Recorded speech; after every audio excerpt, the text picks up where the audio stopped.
Welcome to the MHP Exchange, where the riches are in the niches. We'll show you how to invest your way into mobile home parks with real strategies, tips, and behind-the-scenes know-how to grow your cash flow. Stick around. This is where smart investing begins. Today, we're going to do something a little bit different.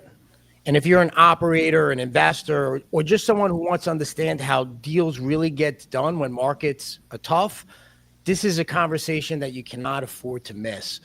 Joining us today on the MHP Exchange podcast, I have my partner, Peter Falcone, and Andrew Mullen from Nelson Mullens, Riley, and Scarborough.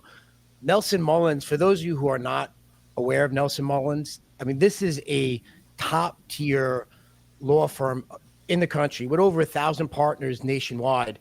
And Andrew is really the guy that we call when everything is on the line, when we're running through a deal and we want to make sure that we have our ducks in a row. Andrew is always the first person that we call. He's actually become my second favorite attorney across the board. And he really knows how to save transactions, where operators screw up, and how to structure your capital raise and structure your deals. So today, we're going to do a little peek behind the curtain. We're going to see what is actually killing deals in today's market. We're going to find out how smart operators are protecting themselves. And then hopefully we'll get a couple of crazy stories because I know Andrew has them. And I want to welcome Pete and Andrew to the podcast today. How you gentlemen doing? Yeah, pretty good. And just for the record, why is he your second favorite attorney? Well, for those of you that don't know, I am married to an attorney. So, Andrew, the best you could ever hope to be is number two.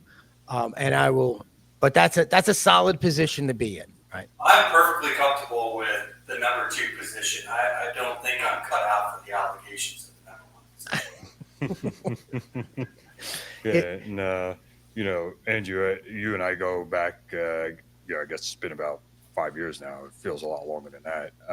But we used to work together when what I like to call my past life, J.P. Morgan. Where you represented J.P. Morgan, against borrowers. So I understand, most of the business you do is, for private equity clients, your real estate clients, not lenders. But now that you've represented a bank like J.P. Morgan, I think you're kind of full circle on the attorney side, right? I mean, is there any other angles where you haven't covered? Yeah, no, I mean, you and I met through sort of me representing J.P. Morgan on the lender side as a finance attorney, but as you guys have sort of come to know, my bread and butter is really sponsor side representation. So representing the borrower, usually against sellers or institutional equity partners, counterparties, or banks or other lenders. But yeah, I mean, you and I sort of working together on the finance side. I think every dirt attorney at some point needs to represent, on the bank side, so they can understand sort of what the pressures and the pressures that the lender has, and representing the sponsor towards a resolution with the lender or whatever, and sort of knowing what the pitfalls are for the lender always helps when you're negotiating for the borrower. Yeah, of course. I mean, and to be honest, you're probably the reason I know as much as I do about the legal side. I mean, you always, taught the team or, as we were working on deals. But I mean, we did probably, I don't know, a couple $100 million, or probably, if I had to guess, probably like $300-400 million together, over the course of the time we were working together at JP. And I remember December 21, I think it was, kind of like the peak of, the low interest rates. I think we closed 19 deals that month. Yeah, I mean, there was definitely a period where we were closing tons of deals. I mean, it was kind of a ridiculous time, sort of the first couple of months after the initial months of the pandemic were, low interest rates and all business stopped. And then it came back like a couple of months later on a tear. I not billed nearly as much as I billed during that period of my life. Yeah, I slept under my desk half those nights. Like I don't think we left the office. And the interesting thing about it, and I guess with that history, and is how you introduced Andrew to us, Pete. And in my experience in real estate, you have attorneys that were known as deal killers, and then you have attorneys that were known as deal makers, right? And there was always names that you would see on the other end of the other end of the PSA, and you're like, all right, this is going to be a challenge.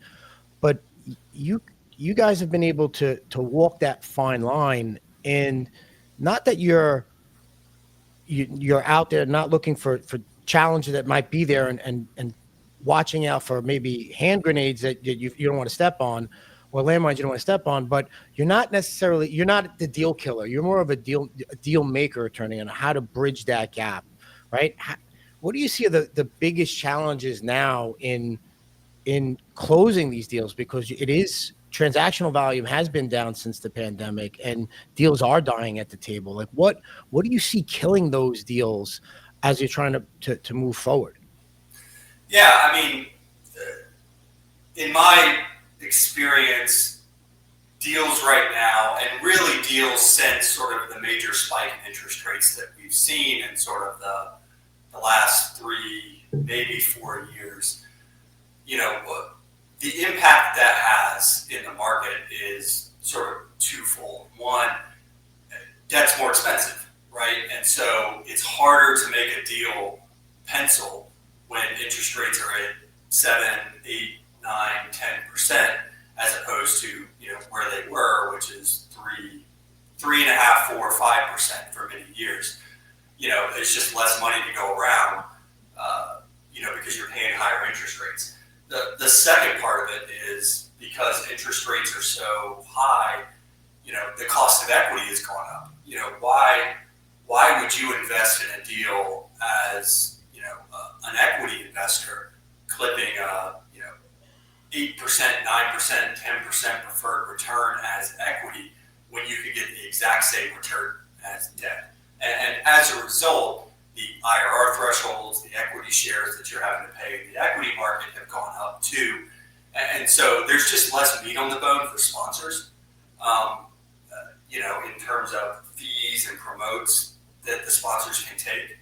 And so because of that, in my experience, when issues get presented on deals,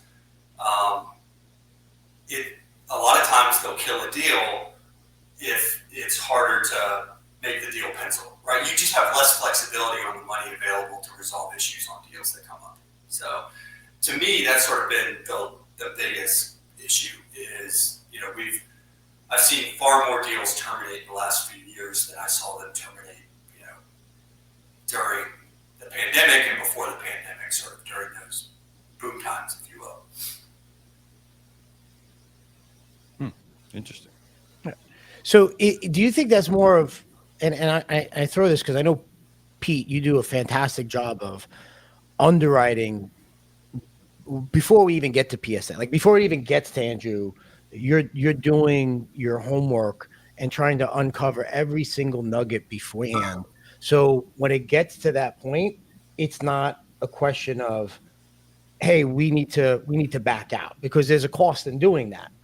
Do you think it's a question, and I'm going to ask both of you guys, do you think it's a question of sponsors not doing their homework beforehand, and then when a situation comes up, they have literally no room to maneuver? Or do you think it's sellers are so anchored in a number that just doesn't exist, and so when they're coming to the table, I mean, it's their bottom line. They're not willing to budge, regardless of what might be uncovered in diligence? So I don't, Pete, you want to answer that question first, and then? Yeah, I mean, I think it's a little interesting, right? There's only so much you can cover when the deal's live before you get them on the contract, and it's kind of more of like an initial sniff test, right? Hey, what's missing? More often than not, when you get a deal for brokers, right, there's tons of expenses missing, right? And that's where it comes in, where you have to layer in your own expenses. But sometimes we just pick something off for, small. Wait, Pete. Do you saying brokers are not giving you true expenses on an OM. I might be saying that. I'm sorry. Are you saying like parks don't manage themselves magically with zero payroll? Is that zero payroll, zero administrative expenses? Quite frankly, the stuff I've seen people pitch 20% operating expense ratios, which I don't know where they got that from, but sounds fun, you know. But I think, you know, often sometimes, like, you know, there's only a limited time where we could sniff things, whether it's through Google or other means of research that we have. And when something kind of seems a little off, it's, hey, Andrew, can you protect us, right? Like, you know, this is what we're thinking is happening right now. How do we mitigate these concerns? And, you know, that's kind of where you come in and, you know, help us navigate those waters sometimes. Yeah. Yeah, I mean, it's hard to pin down a specific scenario of why, you know, a deal might get more expensive, because I've seen it happen in a million different ways. I mean, it could be everything from, yeah, you know, the expenses are going to be far more expensive than maybe initially was underwritten, but it could also be things, you know, like, you know, oh, you've uncovered sort of legal diligence issues. There's easements that don't work. There's a whole bunch of different things that could happen that increase the cost, and that has to be paid out of the deal. I mean, I don't think I've ever yet seen a sponsor's initial, you know, acquisition budget ever hold up or come in under budget. It's always, you know, the best deals, you'll come in maybe slightly over budget from what your pro forma was. But, you know, and part of it too is, you know, the inflationary pressures that the industry has seen. I mean, you know, legal costs have gone up, but, you know, third-party diligence expenses have gone up, surveyors, you know, property inspectors, you know, zoning consultants, surveyors. I mean, the cost of surveys lately have been Skyrocket. Substantially more expensive than I would say almost double. You know, like when we got the last quote in for a survey, I was like, wow. But, you know, to your point on inflationary pressures, it's, you know, a budget that we had 6 months ago for roughly the same scope of work. It's not going to be the same price today. And, you know, that's hard when you're going into a deal and trying to say, okay, what's this going to cost? What, you know, what's our stabilized cost here? Like, you know, how much it's going to take to get there. It's you almost can't nail it unless you're just kind of licking your finger, sticking it in the air and saying, okay, bringing that up 15%. Yeah. Right. Well, and that's another thing. I mean, you guys do a lot of value-add acquisitions where, you know, you acquire a park that, you know, has, you know, maybe has some operational difficulties or some, you know, some CapEx that needs to be done, and then you got to go out and actually get quotes, you know, sometimes in a market where you're relying on recommendations regarding contractors, everything. All of that tends to happen during your due diligence period, you know, as you're sort of tightening the numbers and figuring out, you know, hey, what's this actually going to cost? Yeah, and I think by nature, right, if you're a sponsor, you're an optimist, right? I'm going to create value and this is going to happen and all of these things are going to occur, and that's how I'm going to create value, and that's how I'm going to get the income up, and that's how we're going to profit and also deliver, right? So you have to be an optimist to do that. But I also believe that you have to stress test and look at different case scenarios. And I wonder if some sponsors, and I know Pete does that exceptionally well, and we butt heads on that, right? Because he always likes to think about, you know, what happens when a comet comes down and knocks out, you know, quarter of your acquisition. But in doing that practice, that gives you that, I guess, the better strength when you're making that offer, right? And then that allows gives the attorney like, hey, let's look at this. And if some challenges come up, you know, this is within the parameters of being able to work, and this isn't, right? What are some things that you would recommend for an operator to do now in this environment to ensure that you're going to be able to get your deal to the closing table? or how are you seeing operators be creative to get to the closing table? Yeah, I mean,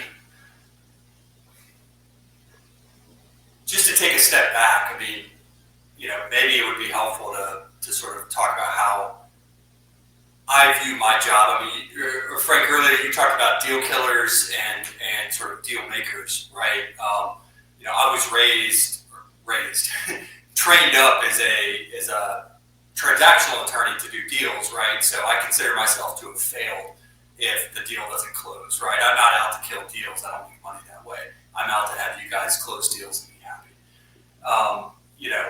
But where I think I add a lot of value, and frankly, where I think any attorney that you hire, what you should expect from that attorney is, not just sort of the drafting the contract and sort of doing the drafting work and putting the contracts out there, right? That's one part of my job, but the most important part of my job is, if you guys are the architect of the deal, right? You guys are doing the acquisition. You guys have sourced the deal. You all are, taking the risk on the guarantees. You're setting up the financing, or at least sourcing the financing. You're sourcing the equity. I consider you guys to be sort of the architect of the deal. Where I can help and come in is I consider myself to be the engineer of the deal, right? You guys tell me what you want to do, and then what I do is I make sure that we have a structure in place that can support that desired architecture.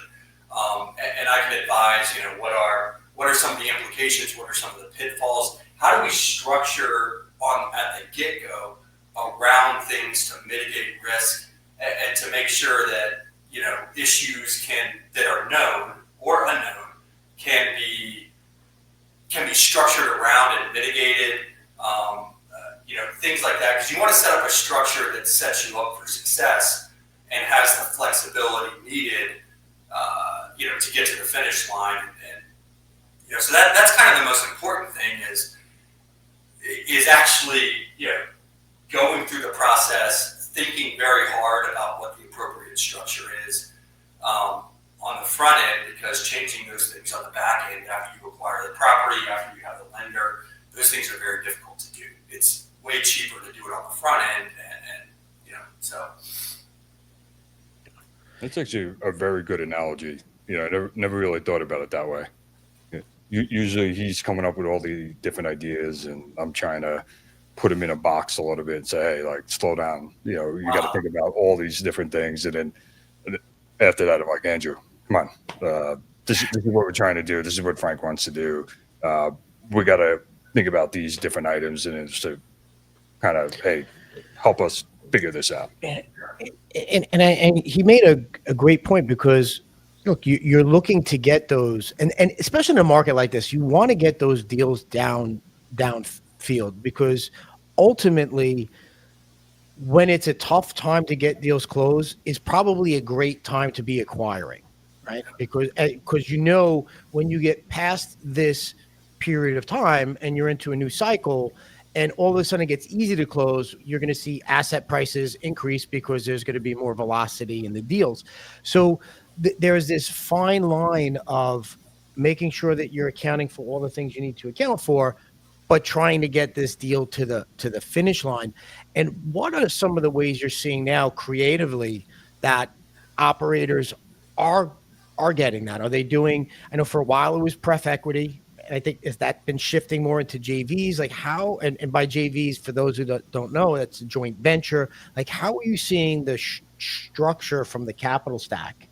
How are you looking at that now? Or are you seeing any changes in the market that, if you're listening, that, someone should be picking up on, because that's a way to get to the finish line?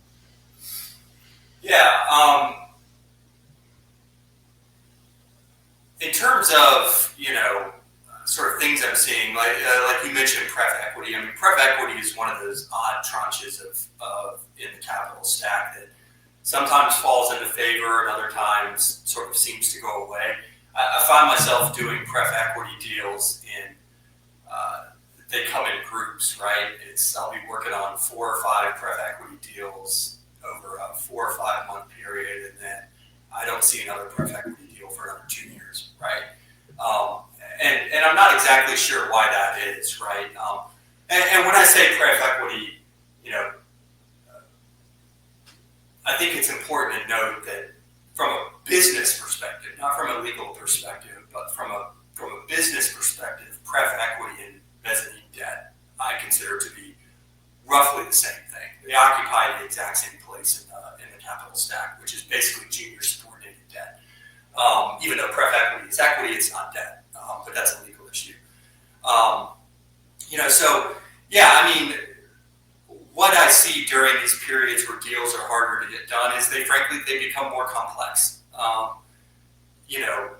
When there's plenty of meat on the bone on deals, and cap rates are low, and the market is just humming.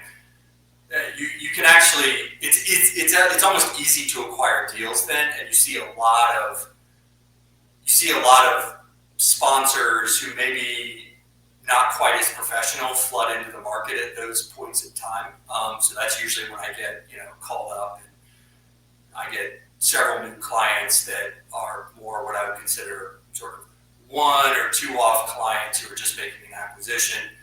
But I wouldn't consider to be professional investors. During the hard times, I would say, is when my professional investors, like you guys, become far more active in sort of the acquisitions.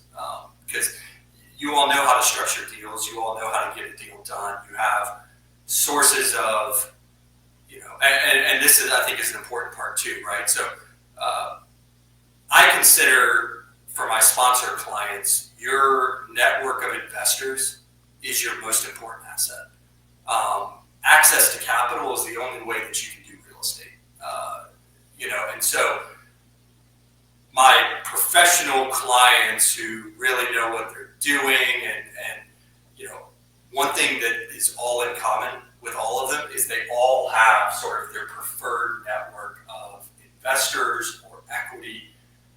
Sometimes it's institutional equity, sometimes it's friends and family equity, but they all have sort of their assured source of equity from investors who've done business with them before, who they can dip into during those tough times to make acquisitions that are very promising, but the fundamental market economics are a little volatile or iffy. So having that sort of assured access to capital, keeping your investors happy, is really what I think is the most important component of success for a sponsor. Right. And what do you think from a equity standpoint? I mean, in terms of capital stacks overall, is it mainly common equity, or you sometimes see a blend? And moving on to the debt side too, are you just seeing a senior position, or are you seeing some junior positions in the capital stack? I mean, how are especially the experienced sponsors, when the world is tough to buy, or you have sellers with sky high unrealistic expectations and high debt costs, where are you kind of seeing today's market in terms of the overall capital stack? Yeah, I mean, so what I'm primarily seeing right now is, so the first component of your capital stack is your senior debt, right? And so, and Pete, you would know this better than I do, but one thing that you see a lot of is sort of what's the current market in terms of what leverage are lenders willing to provide. In stable times, low interest rates, Pete, I'd say it would be relatively common to see senior debt that would occupy 70% of the loan to value or loan to cost of the deal, right? So like residential mortgages are 80-20, 80% mortgage, 20% down. I'd say during good times with low interest rates, I was seeing senior debt that would maybe be a 70% loan to value. But during sort of these times of higher interest rates, a little bit market stress, you see lenders really pulling back on the leverage they're willing to provide. I don't think I've seen more than 60%, loan to value or loan to cost in any of the senior debt that I've done for quite some time. And so you have to fill that bucket from somewhere else, right? So now it's 40% is coming from equity or subordinated debt. But senior lenders, they really don't like subordinated debt. There's I'd say a good chunk of lenders out there, particularly in sort of the regional lending space or the community bank space, who absolutely will not do a mezz debt deal or a pref equity deal. They're more likely to do a pref equity because of the structure than they are mezz debt. But they don't want to have to negotiate an intercreditor. They don't want subordinated debt, even if it's at an upper tier entity. And so what they're really looking for is they want to see, the whole 40% chunk put in as common equity, which means that you need to go and either raise that from institutional capital or from, a trusted friends and family network. And I think the key on that trusted network that you're working with is setting expectations. And I think that the reality is people understand the environment that you're in. And the challenge I think people have right now, it's not a lack of capital that's sitting on the sideline. It's a lack of opportunity that people that want to put that capital into, right? Where does this pencil out? And then setting realistic expectations of where that's going to be. And quite frankly, right now, it might not be on the front end. It might have to be on the back end when rates, tend to drop, and all of a sudden cap rates will compress, and hopefully we'll get back to a more normalized market, where I think this has been over the past, 3 years now. I will tell you, I've been in real estate for 25 years. The transactional volume has slowed here. It's reminiscent of the Great Recession. The only difference is you didn't have the valuations drop, right? And I think the valuations haven't dropped because there's so much capital sitting on the sidelines ready to jump into something if it really did. So you have this weird juxtaposition, if that's the right word, of value should another made up word that no, that's a real word. Juxtaposition's a real word. Real word. Right? Come on, Andrew. You gotta I do make I do like to make up one word a week to throw it in there, just to throw everybody off, right? Just to say, hey, this word's out there, and they will Google search it. But yet this weird time where valuations are kind of pegged because the capital that's out there available, right, Pete? I mean, that's part of the challenge of making some of these deals pencil. Yeah, I mean, it's not just that, right? But that is the large majority of why valuations have kind of stood up. But it's the availability of equity capital, availability of debt capital, but also the cost, right? The cost have skyrocketed so much that to replace a building that, let's say, a comet hits it from your example before, is so high that the valuation of the current building as it stands today is also being stood up by that.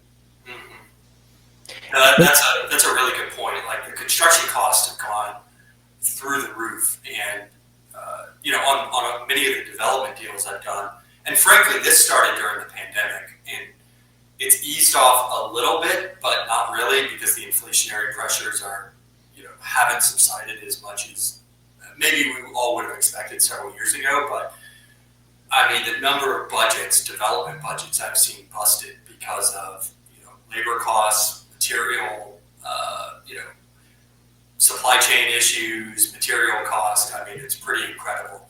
Yeah. I've spent a lot of time when negotiating sort of development, construction, debt and capital documents. We spend tons of time on the requirements and relationships between the borrower and the lender in terms of what discretion does the borrower have if prices go up, what can they do without lender consent, things like that. Because on a development deal, you're almost guaranteed to bust your budget at this point, and that's been true for the last several years. And it's a challenge, just not on say a commodity front, but just on a human capital front. I mean, in a lot of these markets, we do not have enough skilled blue collar workers where the people in that market can dictate pricing Now, we looked at a deal recently in a market where we knew there was probably 7 or 8 big communities that traded hands, and all of them were value add, right? They were all doing. And one of the things that we looked at was like, well, if I buy this, and there was a package, and we looked at a couple of deals, and that said, well, if we buy these communities, how difficult is it going to be to get a contractor in that market? And is our initial budget of, let's call it 10K a home, is that really going to turn into 15K a home, or is our timeline going to be extended because there's only so many contractors in 100,000, in a city that has 100,000 people, right? So if 7 communities are changing hands and everybody needs to get the same 5 contractors, 2 people are going to be off on the sideline. And the only way you're going to get it is to say, hey man, I'm going to pay you 50% more than anybody else because time is money. Right? And you have to look at those things as you're underwriting those deals to see if you could make those numbers work in that scenario, right? And that's one of the things that we looked at. We said, well, I don't know if that makes sense if we have to jump up that budget to that right. way. And I think a lot of it also is that, to your point, like we're very fortunate in the new market that we're entering as we currently speak, that it is a large population, 70,000 people, maybe even 900,000. Numbers kind of a little squirrely now, but we want to pay our employees as much as we possibly can. But at the same time, it's how do we support that if the asset can't support it? And so you're sitting there, whether it's insurance compressing margins, labor cost compressing margins, utility company, whatever the reason may be, you're kind of left scratching your head sometimes. Yeah. So tell us, I mean, Andrew, obviously gotten to know you over the past 2 years pretty well and seen how you've held some of our transactions together that were sticky or challenging, but I'm sure you've probably had some stories recently of you holding some, a transaction together or a deal that you were able to hold together that you thought was going to die, right? And I know you're not going into specifics names, but, give us some like context of like, this is what you had to do. And this is how when everybody thought it was gone, how you, really Andrew really has an S on the back, on his chest, underneath his shirt. Like, how did you fly in and I like this shirt, otherwise I would, Yeah.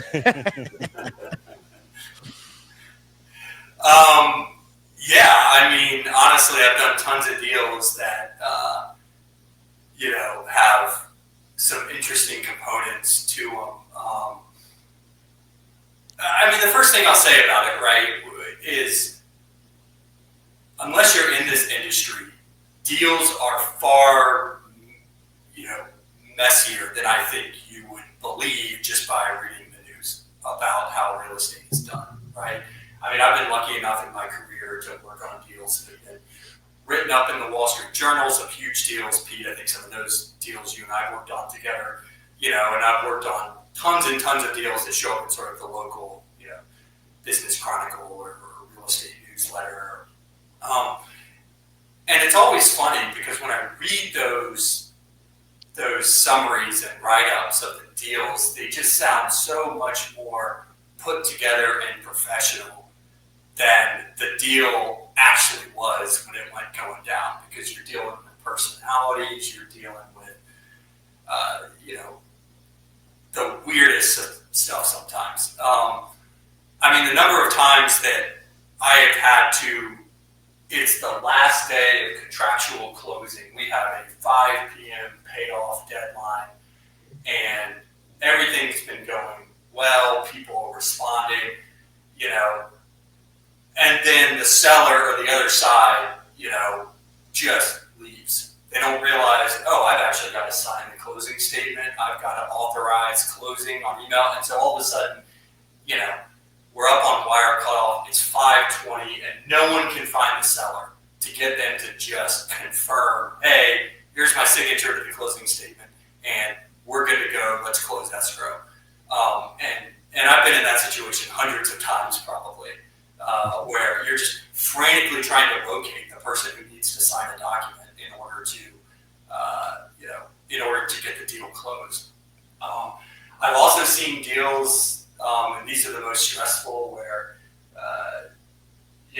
time is important. your closing deadline, if you're the one acquiring a piece of property and it's the outside closing date, and you're going to be in default if you don't close today. And, the sponsor it's the most stressful day for a sponsor because you're juggling a lot. A lot of times you're finalizing the negotiation with your senior debt, your equity partner. Sometimes they're having to negotiate together over some issue. And I've literally seen people fighting. I've been on conference calls where people are fighting about, the lingering issues on the debt documents at 4:45 p.m. on a deal that needs to close it, by 5:30 p.m. that day, or you're in default and you're under contract. And people are yelling at each other on the phone, and you're just trying to keep everyone together. And I've seen it before where they'll be really pissed off, and at the last minute they will fold and say, "Fine, we'll agree to that," and then they literally hit the wire 5 minutes ahead of the deadline or something like that. I mean, it's stress inducing. I actually I think we've worked on. I can't even remember anymore these days, but there was one deal where nobody could find a title guy, and which is unforgivable for a title company. I mean, they have two jobs: issue the title policy and be on top of it and escrow agent during the closing process. And if you're not physically present and available, then in my opinion, you failed at your job as an escrow agent. 100%. It's like, okay, see you later. But the amount of times that deals have closed, I know the Fed cutoff is 4:00, but it's actually much later. Just depends on who the bank is and the power of the bank, I should say.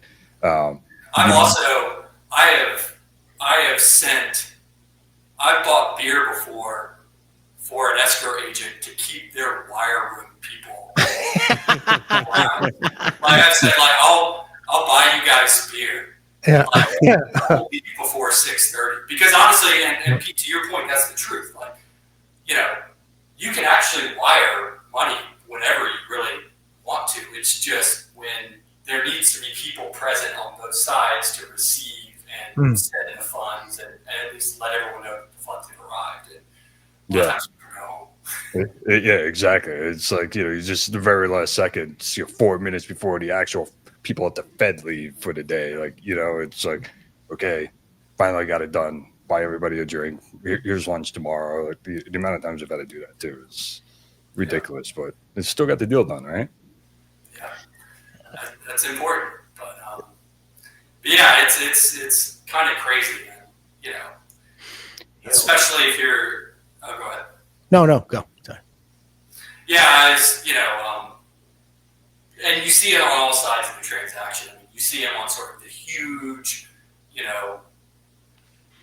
multi-million-dollar, and when I say multi-million-dollar, I mean in excess of like $100 million transactions where you've got 8 teams of lawyers involved, and everything is super buttoned up with institutional partners, and there's still fireworks and people yelling at each other and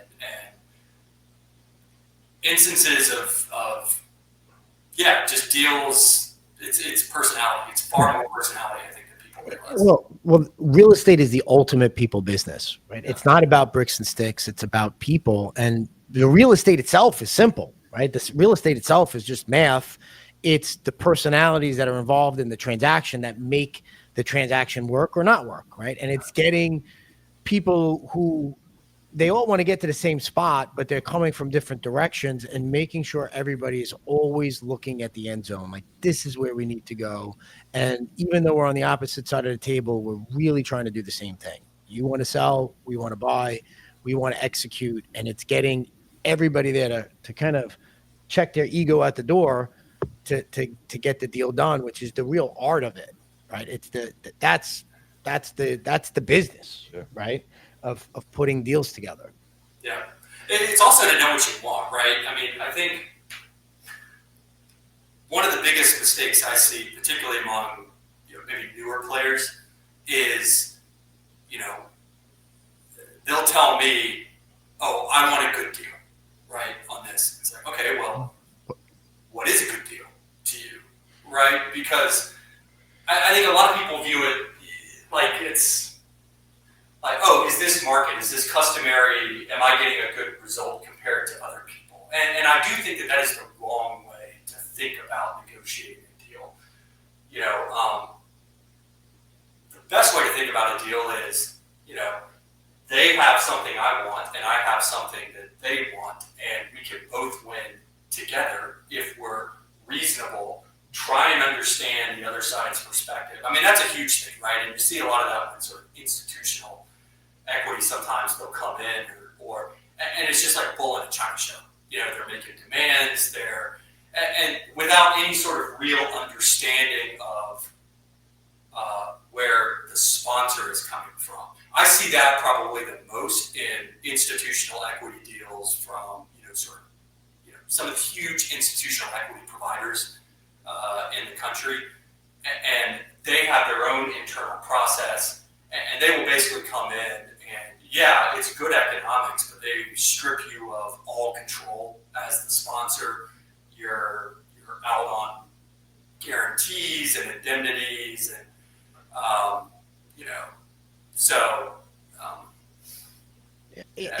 see that a lot, right?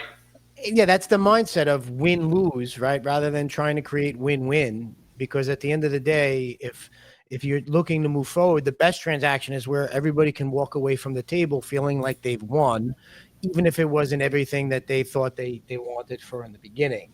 Because and that's how you make that work. And I think you said it best, because it's not market. It's what, I might be able to acquire a property at a certain level and turn it around and create more value than somebody who buys it less than me who can't do it, right? And that's just knowing what you can do to maximize it and how that will play out into your business plan. Yep. Right? Yeah. I mean, I think I add more value, personally, but better looking, got more hair, but I'll leave it at that. Yeah, we'll leave that one. We'll leave that one there and we'll let the we'll let. I have no opinion on the matter. And I think that you hit on where I was going. Like, hey, what's something that a sponsor should do, or a tip, which is one, not look at market, look at where that value lies for you and what you could do in your business plan. But is there, for an operator who's in a deal and it's panicking, like what advice or what tip would you have for them going forward? Yeah, I mean, and you see this a lot, right? And this is probably going to come off as a plug for more business, right? and in some ways it is, but I feel like I'm also being honest here. Get a lawyer, and get a good lawyer early on. One. That's actually on his business card. It says Andrew Mullen, in quotes, get a lawyer. but I think that there's. It's true. You're absolutely right. Like you're a very, very honest, straightforward guy, but you're absolutely right with that statement. Yeah, I mean, it's. I have seen so many, and you see this a lot, particularly in the MHC space, but really all asset classes, particularly in that sort of that awkward space where it's not a big enough deal to really be truly institutional. Usually it's still some level of mom and pop, but it is still a commercial real estate acquisition, and you see a lot of them like, oh, I'm not going to pay. I mean, lawyers are expensive. I'm not going to pay for a lawyer, and I'm going to try and do it myself. And I've seen so many mistakes and money left on the table, frankly, when people do that. It's like, yeah, they saved $30,000-$40,000 by not hiring a lawyer, but they negotiated the contract themselves, and several expenses that should have been allocated to the seller are now allocated to the buyer, and you're paying $100,000 more in closing costs because of that. Especially if you have any sort of odd things about your transaction. Pete, one thing that we see all the time, right? I mean, you and I have talked about 1031s ad nauseum because everyone wants to do a 1031, for obvious reasons. But investors want to come in as a 1031, and a lot of times people don't even start thinking about that process until you get like 10, 15 days out from closing. But 1031s are unique in the sense that you need to plan for them, and you need to plan to do them, and there's a lot of things sometimes that you need to do to effectuate a 1031 in the proper way that need to be done several months in advance. So if you have any odd structuring issues like that, just hire a lawyer. It's actually going to be cheaper in the long run. And hire a good lawyer. Lawyers are walking through that. Well, so if you think it's expensive hiring a professional, try hiring an amateur and see how much that'll cost you. Yeah. So if somebody does want to reach out to you, Andrew, and they do need a lawyer, where should they reach you? Where should they be able to? Where could they contact you? Yeah, they can contact me. One, I have a bio online. Just type in Andrew Mullen, Nelson Mullins, Riley in Scarborough. In Google, you'll get my bio and contact information. But my email is probably the best way to contact me. It's andrew.mullen@nelsonmullins.com. That's the best way to reach me. And do you have a LinkedIn profile that people could check out? I do. I've got a LinkedIn profile as well. So that's another way, and it's Andrew Mullen, Mullen. So if anybody's listening and needs an attorney, Andrew, it's been an absolute pleasure having you on. Always appreciate the advice and the conversation and the vantage point of how to protect us and how to get deals done. Any last words, Pete? No. Let's get rolling on the next one. That's it. Well, let's get rolling on the next one. And for everybody listening, if you've gotten value out of this episode, whatever platform you're listening on, give it a rating. That's how we get the message out to more people. Getting those ratings, get us inside of more people when they're searching for mobile home park investing or real estate investing advice. And until next time, happy investing.